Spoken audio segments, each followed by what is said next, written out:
man. Detroit versus everybody, man. Detroit, we rep the hardest, man. We gain the hardest. You know what it is, man. Detroit, CJ, holla at your boy when we get home. Belief about I'm on the phone. You on the phone? Yeah. You looking at my baby? No, I ain't looking at him, right? No, I'm good. You sure? Yeah, I'm good. All right, man. Next time we come outside, don't be staring and shit like that. I don't like that. I wasn't looking at him. Don't forget to check out our sponsor, The Health Blaze, at thehealthblaze.com. 100% all natural products from lotions, soaps, foot soaks, bath bombs, and much, much more. Use the promo code Goodfella1Boxing. Tell them your boy CJ Goodfella sent you. Get 18% off. We out. All right, let's talk about Errol Spence to Ugas. If this is going to be next, let's kind of give a little prequel breakdown. Make sure you check out our welterweight playlist. Hit the subscribe button, bell icon button, share the video. Can Ugas win this fight? I mean, realistically, maybe. It's always a chance, but he don't have a puncher's chance at all because he can't. He not that type of puncher. Nate Campbell was saying on the Line Killer podcast, check the channel out on YouTube, is that he sparred him. He got heavy hands, but who he gonna stop? If he gonna come in and step up the volume, maybe that can help. Errol Spence ain't really a volume puncher. People talking he threw 1,000 punches versus Mikey Garcia. That's because wasn't nothing coming back. Errol Spence is punching the land. And if he throw 1,000 punches and he land 70-60% of them 1,000 punches, you're gonna be in trouble. But for Ugas, he gotta outwork him. A guy like that, you gotta push him back. With his athleticism and his length and his height, he can do what Mikey Garcia couldn't do. And obviously, he gonna have to step his volume up. You got a body puncher who seemed to have a really steel chin. You got to go to his body, hit him on the hip, touch him up.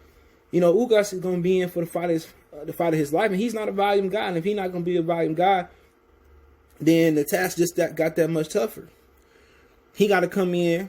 In the condition that he always come in, going to the body, pushing this dude back, smothering him. That's defense. When you smother a guy, you take the steam off them punches and roll him. He got to be in Errol Spence grill. Push him back. Guys that like to come forward and pressure, they don't like being pushed back. Push him back. Jab, double jab, touch him to the body. I wouldn't tell him to go to the head until a little bit later in the fight. Touch him up other than jabs. Touch him, shoot shine to the body, hit them ribs up. Get dirty and nasty, but, He's shown a little bit of that skill set versus Abel Ramos.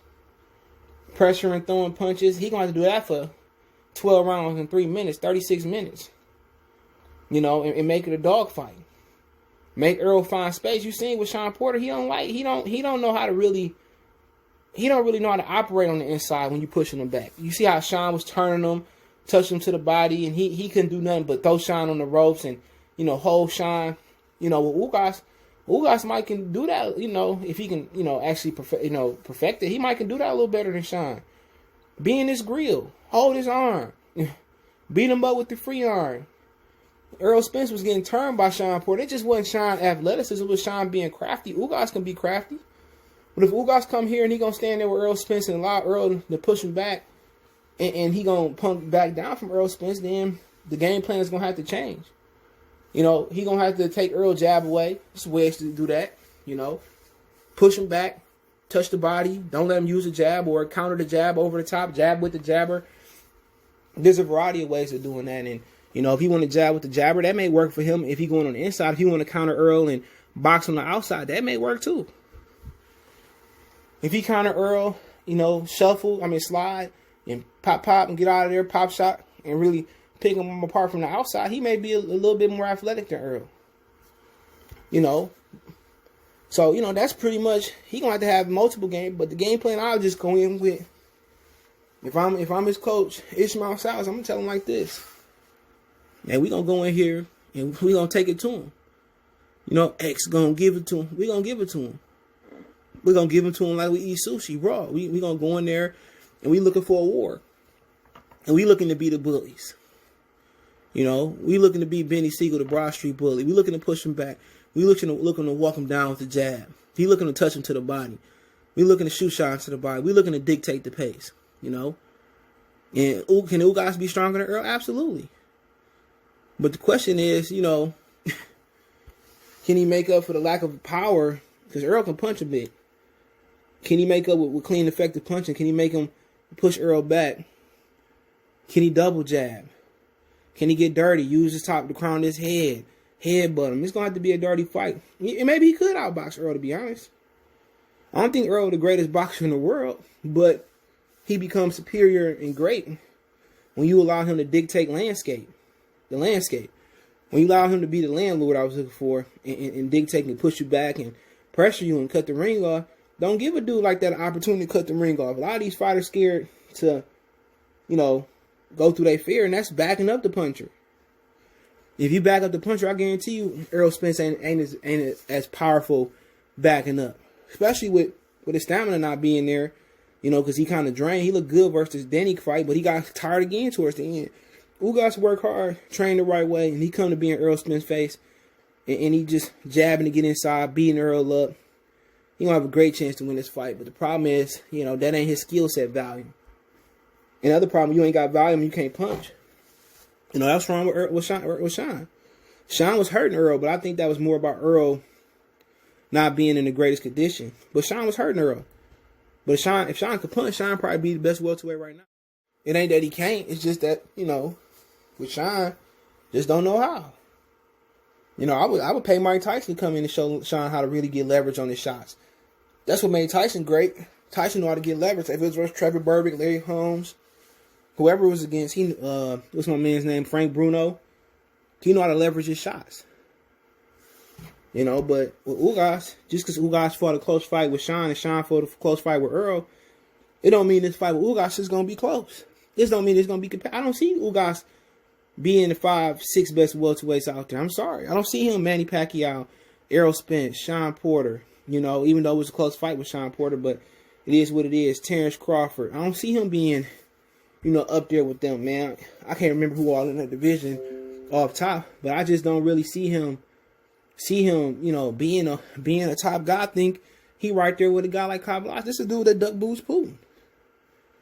You talking about Jerron Ennis. I think Jerron Ennis should knock his dick in the dirt. I could be wrong.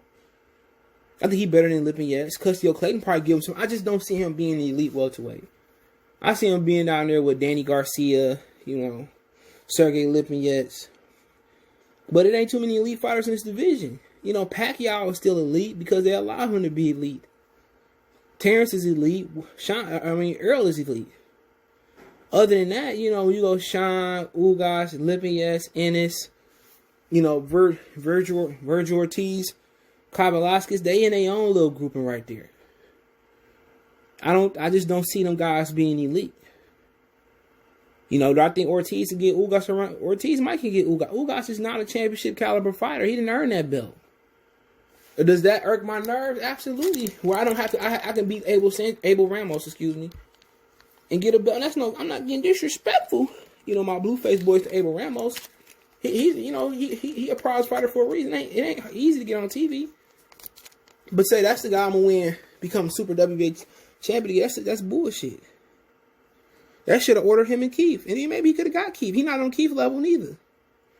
Forgot about Keith. I think it's go Pacquiao. No, it's order, but least Pacquiao, Terrence, Errol. Then the next is like Keith Thurman.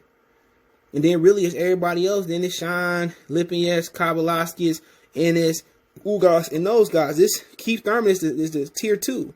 Tier 1 is all the elite guys. Sean Porter and the rest of them niggas in the bottom. I just don't see them being elite. Well, at the end of the day, Crawford's undefeated. Earl is the best number 1 welterweight right now. And Pacquiao still showing he can beat the young guys. And Pacquiao been in the division for a long time. But too bad Pacquiao don't believe like some of his blind witnesses that he can beat Terrence. He can beat Sean. I can see Errol. I can see that happening. But you ain't talking about no Floyd Mayweather. You talking about a guy, Errol Spence, that's going to deliver and bring the pain. I came to bring the pain. I met the man. Well, he going to look to knock Pacquiao the fuck out. Pacquiao shouldn't have to go through that, to be honest. He don't have a belt. People can stop complaining about it.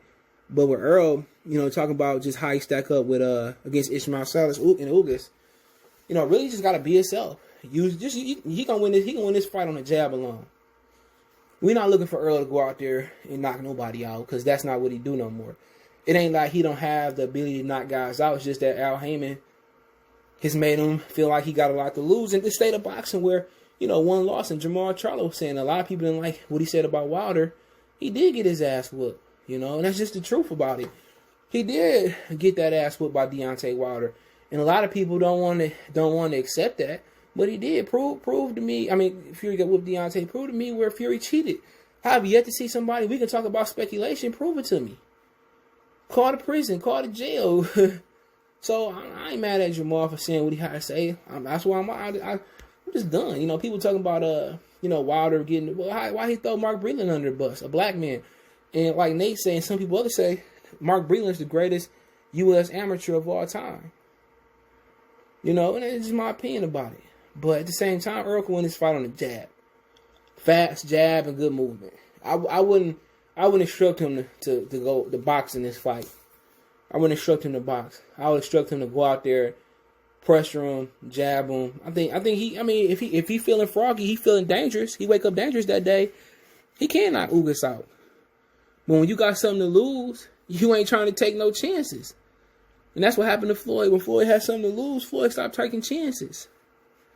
You know, so he done knocking guys out. And if it's a guy he can knock out, he's probably gonna be. If he's going to take a chance for somebody, it's probably going to be Terrence Crawford. If they ever get in the ring, he's probably going to take a chance versus Terrence. I can see that. He probably going to take a chance versus Terrence because it's bragging rights. He ain't want to lose to nobody, but he don't want to lose to nobody, especially not Terrence Crawford. I think that's the one guy you probably could find, Errol Spence could find a stoppage. You know? And I just think, like Canelo said, he don't want to fight other Mexicans. You know, obviously Benavidez and Jaime Maguire. I don't think Errol Spence want to fight other niggas. Real talk. I don't think he want to fight other Negro fighters. You know, nobody want to hold him accountable. I don't think Al about, for making Negro fights. Because apparently we don't spend money, but we spend over $1 trillion in the economy. But for him to win that fight, it's just about Earl being Earl. Just usually, he win that fight with jab alone, But I don't think highly of Ugas at all. But hey, let me know what you guys think. Don't forget, we on Facebook, Instagram, Twitter. You can reach out if you have a business question, inquiry, sponsorship, video request. All our social media links, subscription. Fast way to reach me is Twitter, then Facebook, then Instagram. All the links there. You want to make a financial donation? Cash App, CJ Good 313.